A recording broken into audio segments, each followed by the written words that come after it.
Support for WYES is made possible by Mary Lou Kristovich in memory of her husband, William Kristovich.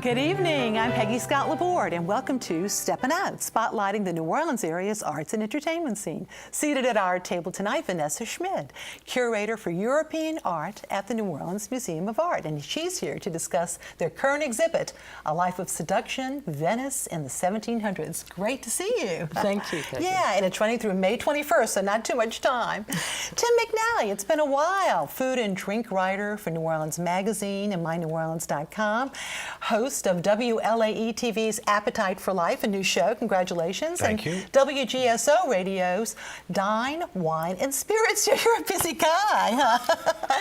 And we're so thrilled making her Steppin Out debut, blues and jazz singer and actress Sharon Martin, here to discuss her role as Billie Holliday in the current production of Lady Day at Emerson's Bar and Grill. That too through May 21st at the Pontchartrain Landing. She'll be performing for us a little later. Hello, welcome, Sharon. Thank you so much, Great Peggy. to have you. And Steppin Out theater critic Alan Smason, editor of the Crescent City Jewish News. And Poppy Tucker will be back with us next week. But first up, Mr. Tim, lots to tell us about some new places. You know, we had a big raft of restaurants that opened in this town since 2007, and now it seems we're getting a large raft of bars that open in this town, which seems like we're all going to balance this thing out eventually. So that'll be great. But one of the bars is a restaurant mainly, and that's Merrill over on Girard Street, which is just opened up. That's Emerald's restaurant. It opened up top notch, and it never has lost a beat. It's doing a great job over there, and they are the bar over there. A lot of people have overlooked the bar to get into the restaurant, but it's a magnificent place. Casual dining, and Emerald and his team they're knocking out of the park every night. And not too far from Emerald's. No. If you want to stroll, that Progressive way. dinner. Yeah. And the Warehouse District, of course, has been just on fire for so long, so it's good. And they've done an amazing job over there on this restaurant. Another one that I've had a great deal of fun at, and we've never had anything like it in town. It's just opened, Nosh. And it refers to Small Bites, of course, but it actually is the New Orleans Social House. Used to be Tommy's Wine Bar. And before that, it was another wine bar called Wine Loft. But this place, Mike Farrell is there as the chef. He's back. Yeah. I'm so thrilled. He didn't want to leave, but he ended up in the Caribbean, and I think he just had a good time down there too. So we're thrilled to have him back. But this is the Creole cuisine restaurant concept people who own so many things in town, and including Bombay Club and Broussard's and Kingfish and on. Boulevard out in Metairie. And Tommy's is still right next door. Tommy's is next door, and they own that too.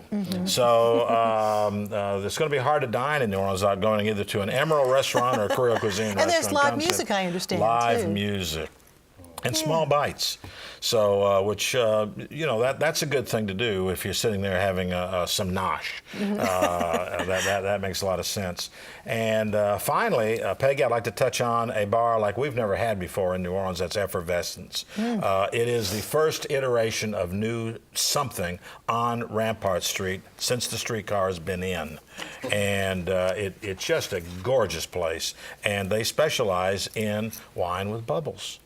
We like that. We do. We like our bubbles. We like our bubbles. And they've got Small Bites in there. The place looks like it really belongs in the Hamptons. It's all white on the edge of the quarter. It's across from Armstrong Park, a little further down, no, I guess.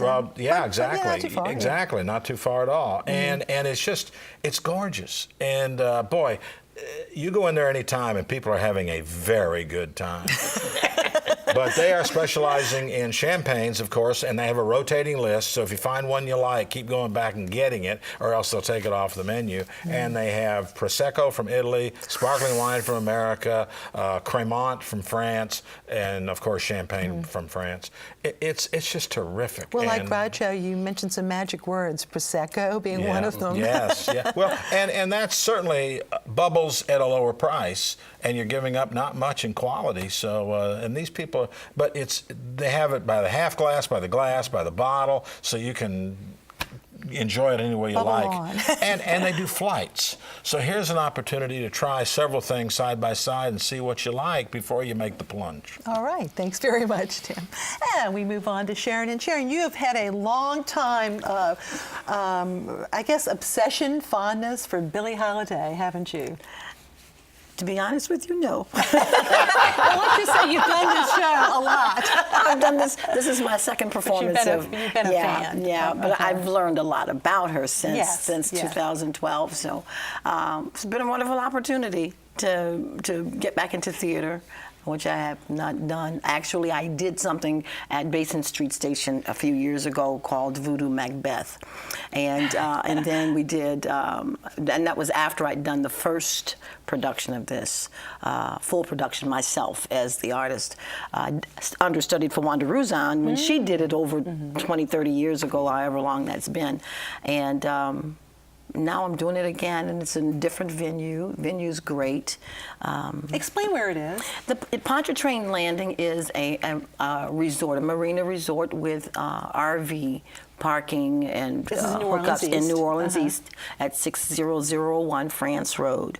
So I always tell people, if you're coming from Gentilly and you're driving towards Chef Mentor, rather than going over the Danziger Bridge, you go to the right of the Danziger Bridge, drive about a block and a half to France Road, make a left turn, go down about So it's 3/4 not as of far a as you might It's think. not Yeah. it's not far, and it's really a lovely facility.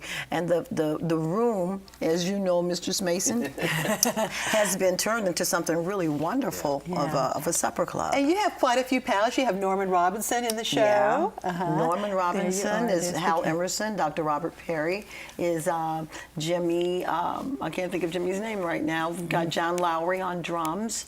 Tommy Mark, of course, is the director, and Michael Woods is the music director.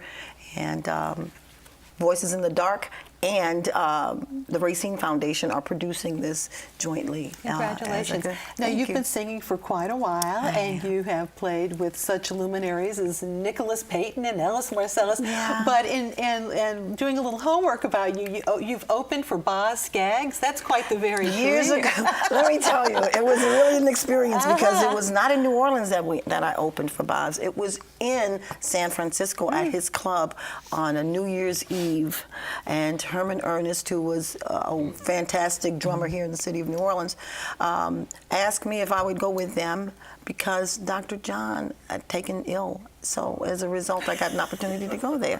You never know. Well, I'm That's so right. delighted you're going to be performing for us tonight. Thank you for having me here. And along with some of the folks who are in the show with you. And so let's now watch as Sharon performs Fine and Mellow, accompanied by Robert Perry on piano and Michael Woods on bass.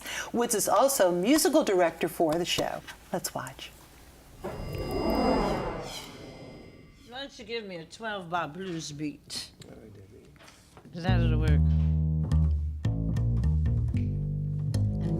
That's it, darling. Right there, right there.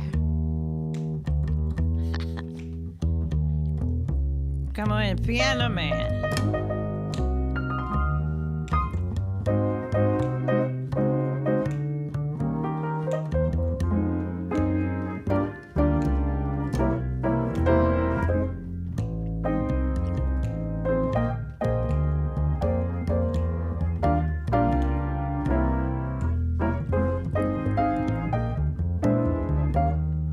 My man, he don't love me.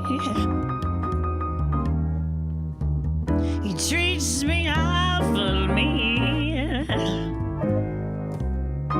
My man, he don't love me. Treats me awful mean. He's the lowest man.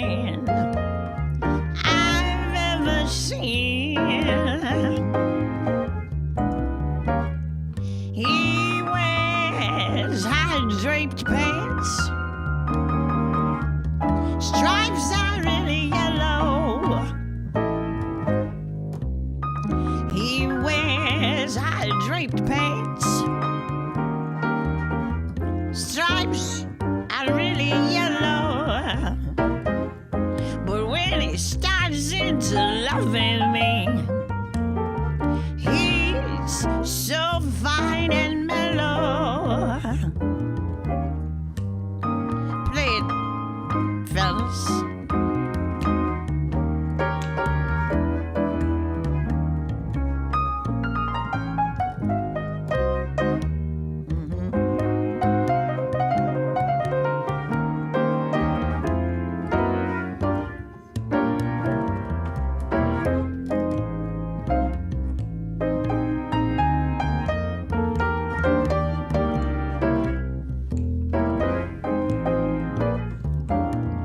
If you treat me right, Daddy, I'll stay home every day. If you treat me right, Daddy, I'll stay home every day. But you're so mean to me, Daddy. You're gonna drive me away. Love is like a faucet. It turns off and on. Love is like a faucet. It turns off and on. When you think it's on, baby, it has turned off and gone.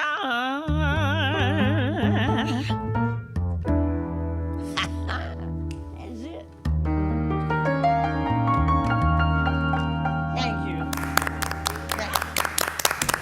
How wonderful. Once again, Lady Day at Emerson's Bar and Grill runs through May 21st at Pontchartrain Landing on France Road. And we should point out, this is one of the best deals in town. For $30, that's your ticket, but for $50, it includes a meal. So that's a really good deal.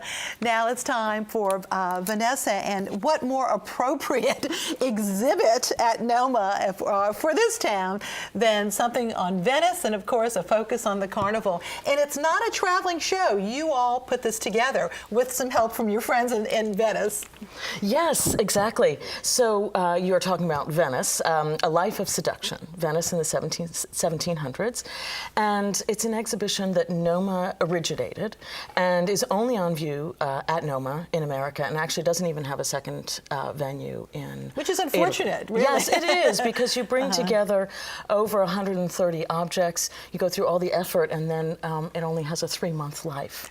But that's also such a pleasure as a curator to live with these objects, and as they kind of bring new life, and you see different things throughout the show. Now, lots of paintings, but more than paintings. Huh? Exactly, yes. I think one of the real benefits and advantages of the show is the range of objects that are brought together to tell our story. We have glass, we have embroidery, we have costume, paintings, books, and you're going to see right now the Doge's hat. We have the accoutrements of power. Who was in effect the mayor or robes. beyond the mayor, I guess. Yes, excuse me. So the Doge, Venice was a republic, and it had its elected figurehead was the Doge. And actually a portion of the show looks at the celebration of the Doge and the ceremony around that. And look at those shoes. Oh my goodness, to walk in that. Those are, yes, those are proto-platform shoes, as I call them. And what you see right now is a gondola finial. So that means at the stern of the gondola, the signature, of course, conveyance in Venice. And that is, as one of my tour, somebody on one of my tours said, that's the hood ornament. There's the Doge's hat. And here's the Doge's hat, which Yeah. you'll notice it has a unique shape, which was actually has Eastern origins. And Venetians were very, loved the uniqueness of the shape of that hat, which has a distinct elegance. And that hat has never left its home institution at the Museo Correro in Venice. Venice, and certainly not left Italy. So it's really one of many things. Being slightly a fan of Carnival, shall we say, in Carnival history, I was surprised how long Carnival used to last in Venice. Share that with us. Yes, actually, I remember when you were one of my tours and you perked up at that time. Actually, in Venice, by the time you get to the 18th century, so 1700s, our focus, Venice started in early October and went through, they would actually celebrate the ceremonial closing of Carnival on Fat Thursday, not Fat Tuesday. So all the way into February or March, depending so that's upon about 5.5 months. So you would go outside with a mask. You would be yes. masking. So yeah, we call it masking, the social convention of masking. That when you went to the theater, out to dinner, that you during Carnival season, but the Carnival season always also coincided with theater season. That when you were going out, you wore a mask, both men and women. And I would assume lots of balls through that season. Absolutely. Too? The town was everyone was living it up. But there also is one of the things we celebrate in the last part of the exhibition is we call it the city as theater. How all the squares of Venice get enlivened through the various festivals that take place over the course of the year, but also during Carnival, different specific festivities for specific squares and paintings of those festivities. Put you on the spot before we go, and that is, what is your favorite item in the exhibit? What do we look for? Oh dear. I mean, the platform shoes are such a those delight. Shoes. Yes, you know, those shoes, but right. And you also I'm a have lady, what children's can I clothing, say? too. You have children's clothing too. Yes, and it's we have historical costume, we have children's, women's, men's costumes as well. All right, thank you so much. Great Thank to have you. you. And New Orleans Magazine's quiz queen, Julia Street, has a question for us. Last time, Rick Vela named the backup bands for Kermit Ruffins and Trombone Shorty, the Barbecue Swingers, and Orleans Avenue, respectively. Now, tonight's question. New Orleans now has 5 streetcar lines. Name 3 on which the streetcars are red. Email your answers to steppinout@wyes.org. Our prizes: a year's subscription to Louisiana Life magazine. Also, a tea towel with the message, "We be jammin'," which is also available in aprons, t-shirts, tote bags, oven mitts, and pot holders from our friends at wearablevegetables.com. And we have a pair of free admission passes to either the Audubon Zoo, Aquarium of the Americas, or Butterfly Garden and Insectarium. You can visit WYES.org for our online calendar to see our lineup of events, including UNO's Crawfish Mambo, and that's tomorrow, with 50 different competing teams with their boil. And looking ahead, the St. Tammany Art Association's annual fundraiser, Seersucker and Sazeracs, Alan, next Saturday, May 20th. You can also link to our WYES YouTube channel to view our program. And now, Alan. Well, you know, we have a little something to talk about, I think. Yes, and before we do, though, we want to it's a show and tell. Correct. So we're going to show it to you first before he gives actually his review of Finding Neverland, currently on view at the Sanger Theater. Let's watch an excerpt from that production. When you look, tell me, what do you see? You can believe. Is it real or a mystery scientifically? Turn the whole world upside down and you'll see. Believe, believe, believe. I can run now, your heart so much faster. Doubting people, your heart be my master. You must find a conquer the demons I hold. Your thoughts, Mr. Allen, Captain Hook, and Well, Peter? you know, I want to try to set this up for everybody because, like his American counterpart, if you will, L. Frank Baum, who was in the United States, James M. Barrie had created this wonderful character, Peter Pan, that became so much part of the popular lexicon that's still with us today. In the case of Barrie, his creation had nothing to do with flying witches. It had to do with flying boys and kids that would never grow up. Peter Pan, again, is the story behind this particular musical, but it's not about Peter Pan. It's not about the creation of Captain Hook, of course, who was represented on stage so effectively, or by the flickering lights box that represented Tinkerbell. This is actually the story about James M. Barrie, the man who became knighted, of course, for his delightful story, the play Peter Pan. So the true story. The true story. Exactly. Okay. And of course, it also involves the fellow who plays him on stage, Billy Harrigan Tighe, is really a wonderful actor, got a great voice. He does a wonderful job playing opposite the two ladies, Mary Barrie, who is, of course, Christine Reese, the actress, and Christine Dreyer plays Sarah Llewellyn Davies. That's the historical figure who was the mother of 4 children to whom he befriended and to whom we also became sort of involved with a scandal. And that's sort of the idea about where we take off with this. It's a 2-act production, of course, and in the beginning I found the very first part, the first act, very full of exposition because it has to really set up what the second act does is really pull it all together. And I thought that it really came together in the second act. But like the character on stage, Barrie really has a wonderful opportunity to bond with these boys and to really have this all spring from his imagination. It also has to do with him having a connection with the boy Peter, who is one of the sons involved in that. Tom Hewitt also plays both the American promoter Charles Frohman as well as Captain Hook. So and he's clever. really good. Yeah. And again, if you ever saw it on Broadway, which I did not get a chance to see, but it, of course, was played by Matthew Morrison as Barry, and of course, Charles Kelsey Grammer was the one we all remember from Frasier. He played Captain Hook. So again, I would really recommend this as far as top-notch musical. Again, I would say it's a very good musical. I don't know that the music is as hummable as the one that we all know from Peter Pan, which of course was so great. Everybody remembers the Mary Martin production. Lyrics are very clever, though. They are very well done. And again, those of you who haven't seen it, the lighting design by Kenneth Posner's at times very simple, just 2 people on stage with a single light framing them, and really beautifully done. And then at times very intricately done with projections. Again, I would tell you it's a good show to go see, and again, one that I would recommend for you to see between now and Sunday when it ends and moves on. And of course, it'll set up for our last show of the season, which is going to be Mamma Mia, which I know a lot of people want to see. Now, Rivertown Theater's Performing Arts just opened up their production last week of Bye Bye Birdie. That runs through May the 21st. This is the story that's focusing on Albert Peterson, a wannabe record producer whose star Conrad Birdie is about to be inducted to the Army. Sound familiar? Like perhaps an Elvis Presley story we've heard before?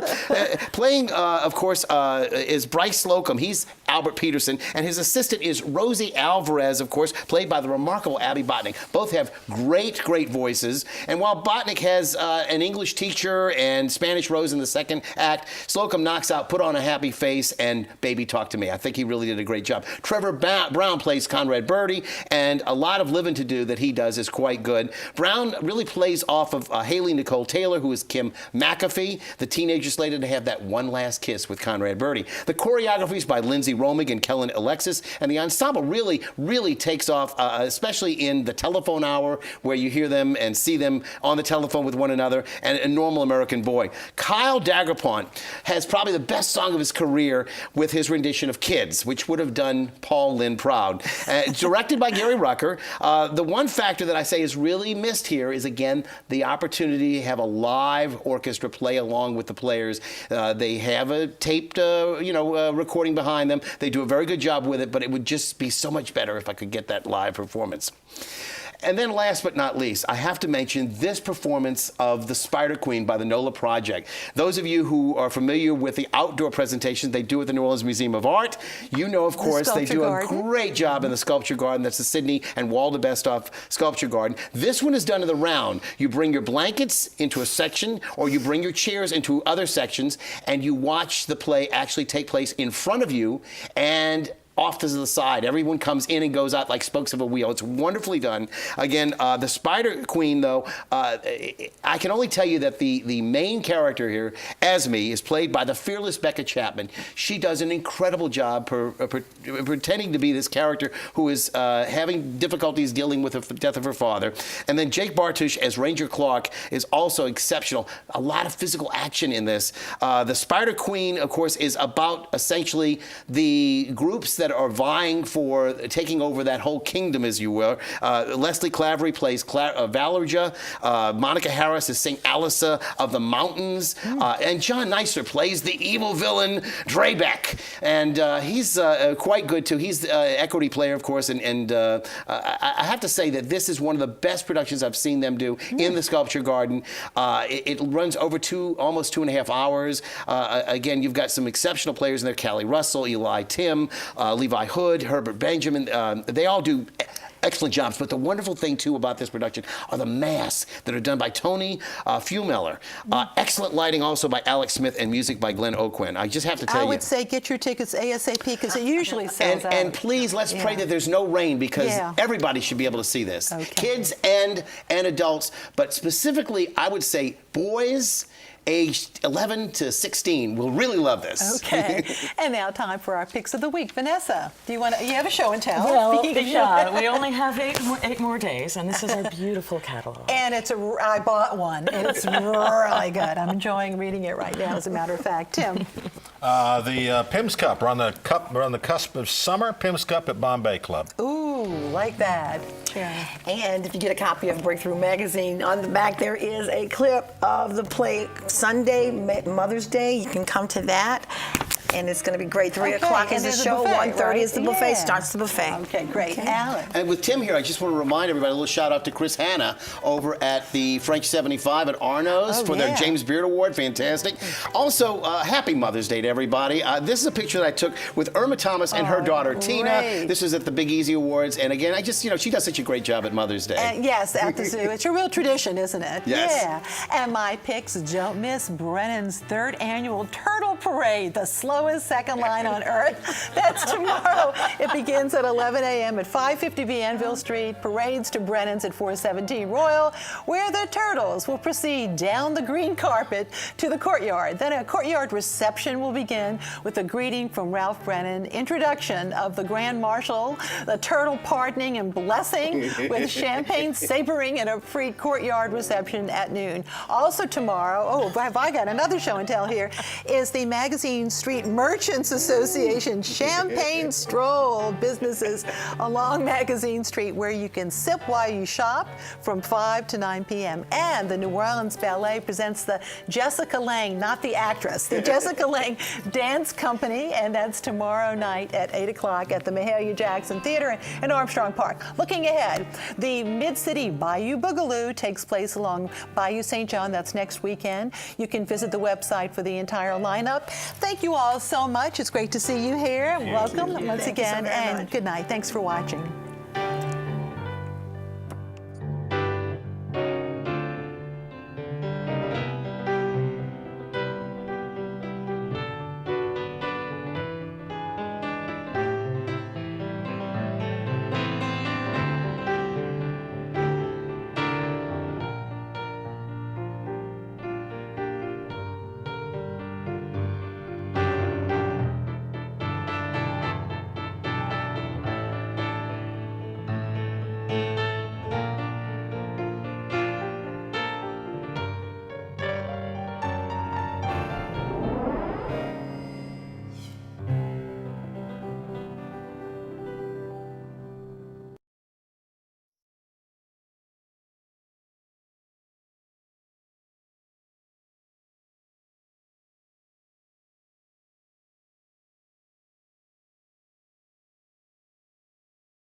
Take a left, it's about a mile there.